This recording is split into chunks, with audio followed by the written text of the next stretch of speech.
Haircuts are one of the most powerful things a human could experience in a lifetime. This isn't even up for debate. A haircut could for real be the difference in your life. It could be the deciding factor if you're gonna get a job. It could be the deciding factor if you're gonna get a wife, if you're gonna have friends. Your shit gotta be crisp, nigga. And if it's not, I am sorry, my nigga.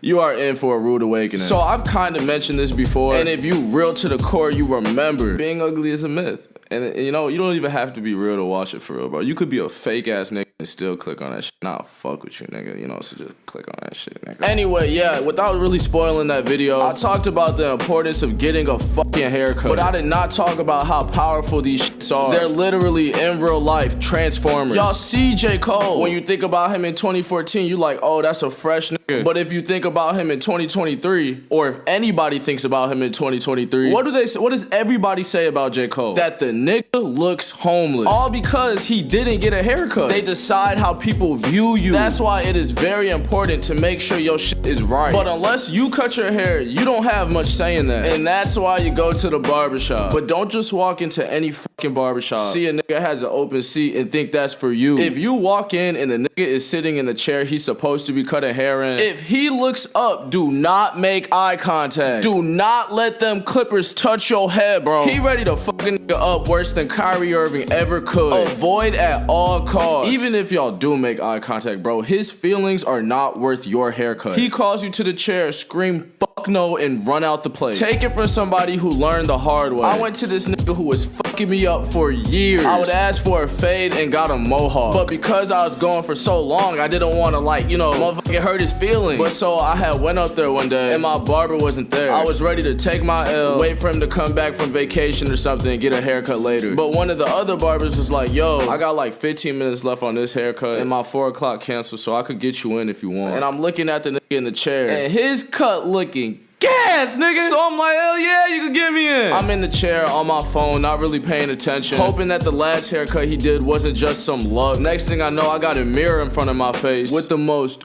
beautiful, crisp, goddamn sexy, easily the best haircut I've ever gotten in my life. I went to school the next day and motherfuckers was actually complimenting my hair. I got hoes coming up to me like, okay, I see you. I even think the lunch lady slid me an extra cookie. Needless to say, I felt like the man. I never had the true confidence that comes from getting a haircut. I never knew it felt so good. So like 2 weeks passed, it's time for me to get another cut. And I'm praying to God that nigga is still on vacation. But he was not still on vacation. And I have respect for this dude. Yeah, he's been fucking me up for years, but he's been fucking me up for years. If I would have just left this nigga for another barber in the shop, that's so disrespectful. That's crazy. So my fade turned into a mohawk once again. I go to school the following day. Not a single fucking person notices. I don't got no hoes coming up to me. I'm not getting no extra cookies. All because this nigga fucked me up. After that, I was done. I experienced the life of a god just to go back to being a peasant. My whole mindset switch. Fuck that nigga. Fuck his feelings. He clearly feels the same way about me. Because why else would you do this to my head? But I'm still not going back to that barbershop. I just gotta find a new shop, new people, better barbers. And eventually, you know, I do. I start getting consistently good haircuts and I'm back to feeling like the man. Absolutely no regrets. But let me tell y'all, bro, I really needed a haircut one day. I forgot the reason. Maybe it was like, had to take pictures or it doesn't really matter. But I was desperate, nigga, and my barber was all booked up. So like maybe after a year of me not going to the previous nigga, I hit him up for a cut and bro straight up left me on red. Didn't even text back like, nah, I'm booked. Could've just left it on delivered, honestly. But no, he opened the message intentionally and left that shit on red. Fast forward maybe like 4 or 5 years from then, that shop got closed, so looks like he should've fucking texted me back. Ah, that's crazy, that's crazy, that's crazy, that's crazy. But it's true! Long story short, bro, you have to have a good haircut by any means necessary. You gonna let some feelings get in your way from being great, nigga? I think not. Now, I'll admit, my old barber wasn't like dog shit dookie garbage. It just wasn't good, you know? The only person that could tell I got a haircut was my mirror, and only if I was looking in it. But it wasn't ass. Look, let me tell you guys something. The power of a haircut is very strong, but not always in a good way. Yeah, I didn't always have people people come up to me and compliment my hair. Instead, they just didn't come up to me. Cause dead ass, nobody noticed. But where it becomes treacherous is when everybody notices and nobody is complimenting. In fact, they're doing the furthest thing from it, nigga. They are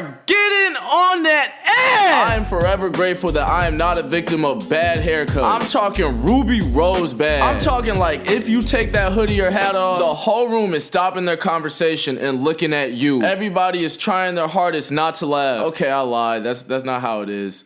Everybody is laughing. Crooked lining, high top fade, and by far the worst, bald. For your safety, do not show your head if it's bald. You will get this shit slapped out of you. And I'm not here saying this right, but nigga, that's life. And honestly, what makes it worse, nobody wants to come to school and get their head slapped. Most of the niggas going through that shit, it is because of their parents. Them African parents do not play. There is no such thing as growing your hair out. Motherfuckers have no choice. And you know, I don't have African parents, so I can't truly speak for them. So I hope it's coming out of place of love, you know? Unlike the other type of parents that cut hair. The ones who, if you get a bad grade, if you get a detention, they will sit your ass in that barber chair and intentionally fuck you up. Like, bro, what the hell is that? Just grab the first clippers they see and start freestyling on your head. Shave the lining off, give you a ugly ass part, put that damn Drake heart in your head. Speaking of, that shit is ass. It wasn't cool then, it's not cool now. And you know, because it was fucking Drake, he somewhat got away with it. Not from me, from y'all. But where it went too far is when the normal niggas started doing it. Why are you coming to high school with a broken heart on your head, bro? That shit is not dread. But yeah, to do that to your own kid, you need child services called on you. There's nothing that nigga did where he deserves to be bullied at school. You know how hard it is to make friends with a bad haircut? You know how hard it is to talk to girls with a bad haircut? If you are somehow able to have a successful school experience and you are coming there with straight bullshit on your head, you're probably also able to fly, walk through walls. What's some other like really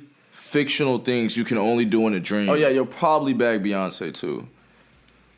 Yeah. But if you have a crisp haircut, nigga, you are doing all of those things wide awake. It's the power. Don't underestimate it. You can do all things through Christ and haircuts. It's just the truth. So go get one. I really need to be taking my own advice right now. It's been like a minute, guys. I'm not gonna lie. Maybe that's it. Maybe the reason YouTube not fucking with me is because I need a beam. YouTube CEO Neil Mohan. Okay, I see. Dear Mr. Mohan, below I have attached my new beautiful haircut, and we both know you can't ignore the power of it. So please, for the love of God, fuck with me for the one time. Neil, come on, nigga, just fuck with me for one time. I could be the sunshine that'll make a subscribe. I could be the fries and I'll let you be the Five Guys. I promise you to love me every day, gonna be like Valentine's. I promise you I'm working every day, boy, I love the grind. Halliburton, love the dime. Step to me, you hate to try. Racing to the top, not coming easy, but I love to climb. Sometimes I be feeling like I'm Yeezy, I'ma touch the sky. I'm not playing, nigga, either. I'm dead ass, like I for real sent that email to that nigga. I'ma get your attention, nigga. You think I'm fucking playing with you right now? I'm not playing with you, nigga. The fuck? Better recognize who you dealing with, nigga. Even though you have all the power and shit. But like still fuck with me, you feel me?